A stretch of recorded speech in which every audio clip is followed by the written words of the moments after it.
Well, this request came from one of our workshop students.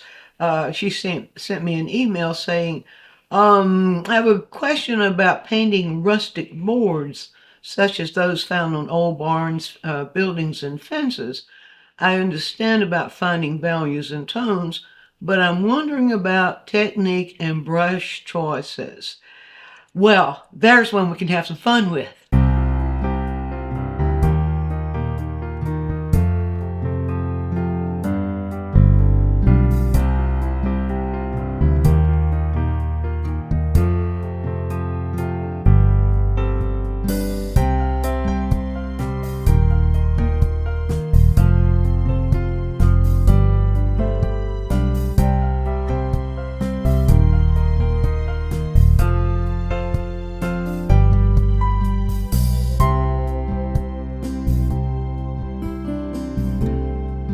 Well, she's on the right track there because when we're trying to figure out how to paint something, one of the first things we need to uh, what I should say decide upon, observe, and then decide upon is value and color. And this is the photo she sent me. It's just very, very subtle, but still we know that's barn wood or the type of wood we see on old barns and stuff like that. Well, if I put my value scale up here, I'm seeing that most of what we're seeing in here fall into a range of middle value with just a few lights. So the next question would be color. Uh, this is very, very neutral, isn't it? When a color is neutral, then what I should say, the most flexible way to go would be to select a couple of complements. And for something that we can see here that falls into neutrals, and then we see a little bit of oranges or red oranges popping out, that suggests to me a set of complements would be blue and orange. And in there, you ought to be able to get everything you see right here. So we only need two colors in white. And so I've got those here on my palette, and I've set up a value line because value lines make it much easier especially when you're trying to stay within a value range. But also when you're working with neutrals, a lot of people will just mix black and white, but that doesn't have any color in it. And all you can get is variations in value. But if you'll create your neutrals from a set of complements, then you can get all kinds of variations. You get the warm neutrals, and you can get cool neutrals, and I'll show you. So there's the first thing. So I've set my palette, have my palette set up here, and I put this. I always set my palette up so the darkest dark is on the left, on this side, and then the value line goes to the lightest, or within the lightest light, about a halftone 1 or 2 in this line. And every color then that goes on or that is involved in the painting will start out with a value line that starts with the darkest dark here, and then among the lightest light, not the very lightest light, but the major lights I see in the reference in here. All right, so then I have some white here in case I need to be lighter. So that takes care of the color. Value, color, what next? Brush strokes. She asked what brushes. Would you believe this is one of my favorite brushes for getting certain kinds of textures? It's just an old cheap hardware brush. Now, a lot of those brushes you'll find in the brush department at a hardware store will be very straight and evenly clipped on the edges right here. But my hardware store had they're little Chinese, what is it called? Something. Oh, that was in the cooking department. Anyway, they're very uneven. And if you have brushes that are really ragged, the rattier the brush, the better it is for getting certain kinds of textures.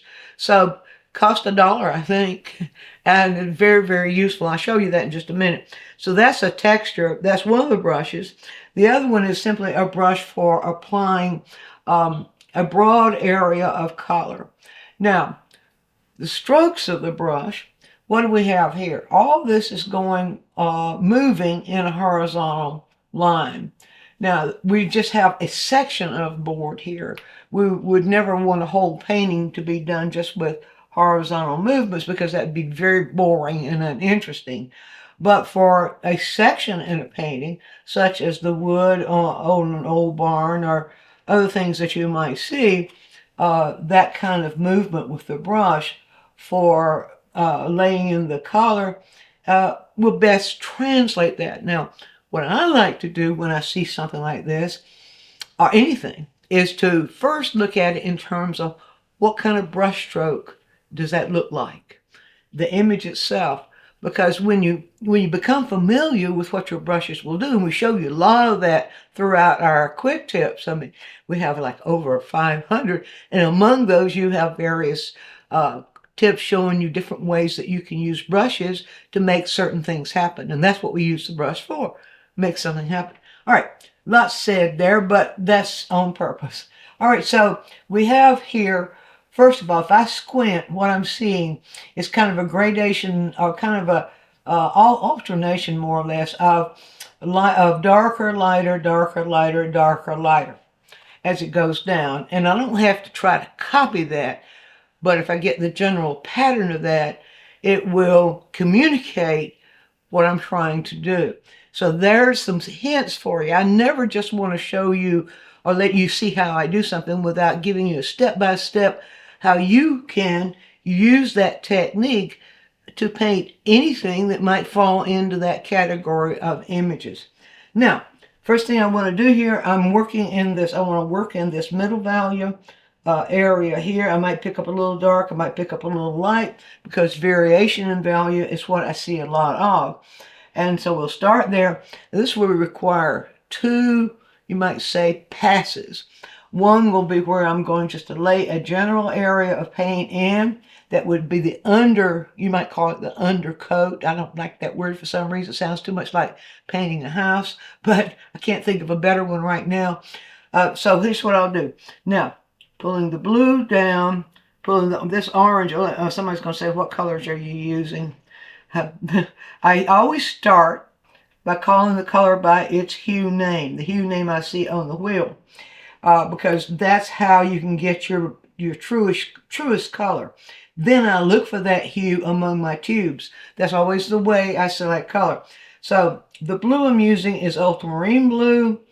And the reason I'm using that is because it has the ability to go the darkest dark with the most transparent in case I need it. So I don't need cobalt blue in my method of painting. Ultramarine blue does the job for me. The orange that I'm using is the Rembrandt Transparent Oxide Red. That didn't sound like orange, does it? It's a red orange. And when we are mixing it with ultramarine blue, because ultramarine blue leans a little bit towards blue violet, and this red orange has a way of, because it has that desaturation in it, it will give us that desaturation of that gray, you might call it, that we need. All right, so I'm just going to start right here, and let's just do a small area. Now we've got to remember these quick tips we try to keep short enough to keep you from leaving before we finish. So I'm going to try to do big areas, but I'll just do this. I'm going to get a stroke going that way. I'm going to reload the brush, and I'll get a different proportion with a little bit more orange in it and go that way. Now I'm going to move a little bit into the light side and pull in some light just to get the variation of value. I get that a little bit more mixed. Every time I move my brush on the palette, I'm mixing. I'm not just piddling. I'm mixing the color. If I want the color more thoroughly mixed, then I'll be moving the brush a lot more on the palette.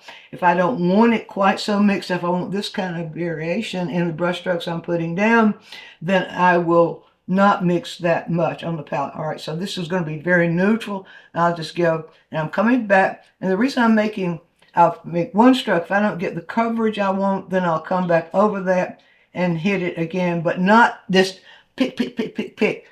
If you're just a picky painter, your paintings are going to look like picky paintings. All right, so let's get a little lighter. Let's get a little bit lighter value now so we can get some alternation. Alternation in value means that an area is moving lighter, darker, lighter, darker, alternating between the darker and the lighter colors or values that we see. So we'll just do this, And I'm hitting that more times than one because you see, I didn't have it quite so mixed. And I get this nice little light area on that. It sort of resembles something of what's happening up there. So just to get another load, mix out a little bit less, pull a little bit, let's get it, lean that one a little bit cooler, and we'll go this one with that. So we got a little bit of that cool color, the cool right here, that's seeping through right there. Let's do another, let's see, we need to alternate right now. I need to go a little darker again. So I'll go back into the blue and the red orange, or the orange, and mix those. And this time I'm going to mix it a little bit warmer, a little bit more towards orange than blue. You watch this going on here. I think I'll turn the brush this way this time and get a different kind of stroke. You see, like that. Just consider this area right here a part of what I'm doing. And then I'll go back and just alternate now. Let's get that a little cool. I'm not going to mix this one quite as well this time. And then I'll go this way. Now probably, I don't want that much blue showing through. Maybe I do. Now see right here, I'd like a little bit more alternation of that, the darker portion of that. So then I'll do that right here. And let's see, just a little bit darker right through here. Now, you see some kind of variations in the thinner lines right in here. All right, so now I'll do that. Just get a little bit darker mixture. And let's see, maybe I'm not ready to pull one darker than that in yet. Let's see how that works. Just, okay, maybe I am. Now, here's what I'll do. Pull just a little bit of the darkest dark in this direction, and the darkest dark of the warm, or the orange, in that direction, and the darkest dark of the blue in this direction, because I don't want to pick up much of that. So if you, anytime you don't need very much of a value of a color, or just the color itself, if you just sort of pull it up in a little thin line like that, you can control the amount that you pick up. So what I'm doing here, I'm going to load it with the this value, and then I'm going to just ease in a little bit right in here, just a little bit, just to get just a tiny bit darker. And I just see what I'm doing now, mixing that now. Let's put a little bit more of that warm into it. I'm looking at these lines. All right, so let's just pull a line right across like that. Let's pull another line here. I'm going to tilt the brush a little bit. When you're moving the brush on its tip, you can get your thinner lines. You move it on its belly like this, you get the wider lines. So I'll break that up a little bit. We don't see that quite that solid. Let's do that one more. Get one more repetition of that right down here, like that. Now, to indicate the boards, I'm going to do something a little bit different. I'm going to pull the brush flat like that. Now, this is not as dark as we might think it is. These little lines of division there, they're not as dark as we might think, but we do have a suggestion that that's where one board meets the other.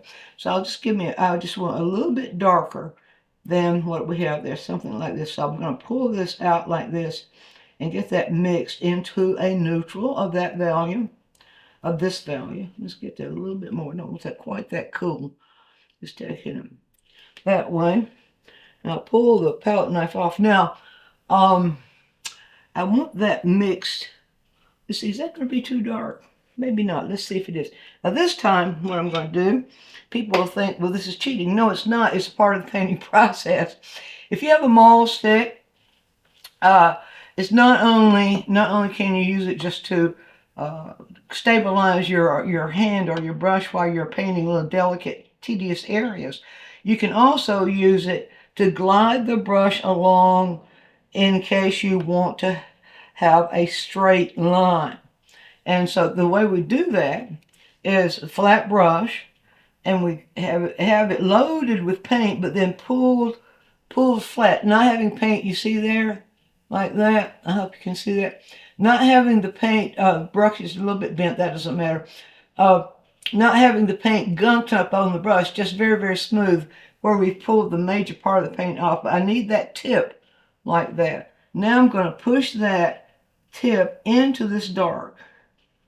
Let's see if I can get that loaded just to be a bit dark. I already have Is it going to be dark enough? Yeah, I think so.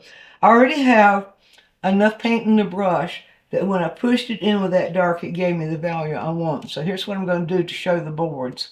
I'm going to hold my ball stick like this. Now I'm gliding the metal part of the brush. That's called ferrule. I'm gliding that across the brush. So here, well, the first one, gotta be sure it's straight. I want the first one about right here. Just glide it. All right, got that. I'll load it again. And let's see. We'll make a little division about right here. And just pull the brush right across there. All right, that's a good indication. Some of those boards may be a little bit more warped than others. Let's reload the brush now. Get that a little dark. I'm controlling the value here. If you get that too dark, it looks artificial. All right, let's see. Maybe we need to put just a little bit more. Let's put a little division right here. Right here that would suggest a board. And let's just let it start in one place and let it kind of fake out. And then one more right here. This kind of suggests a division. I gotta watch the spacing there. Okay, something like that. Now, the next thing is the texture of the board. So I'm going to put that flat brush down. I'm going to pick up my wonderful texture brush. Now this time, let's go with a palette knife. This time, I want to go lighter. Now I always start dark to light. Whatever the darks are, the major part of the darks, it's better to start in oil. This is oil. This will work with acrylic too. I use a slightly different approach in watercolor, sort of backwards of this, but this is working with the oil.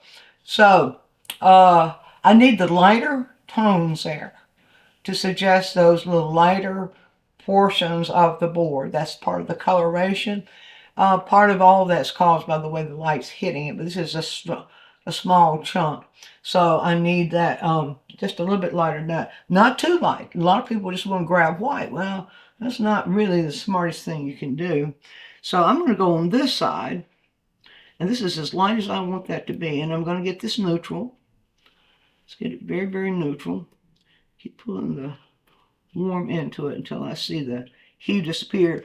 This is the miracles of working with color, working with paint, is that when you add a complement into another one, you subtract out the color. It's kind of it's a neutralization. That's the reason they call them neutrals. And you see, now that is, let's see if that's gonna, let's see if it's gonna, yeah, see, that's gonna be light enough right there. I think that'll do it.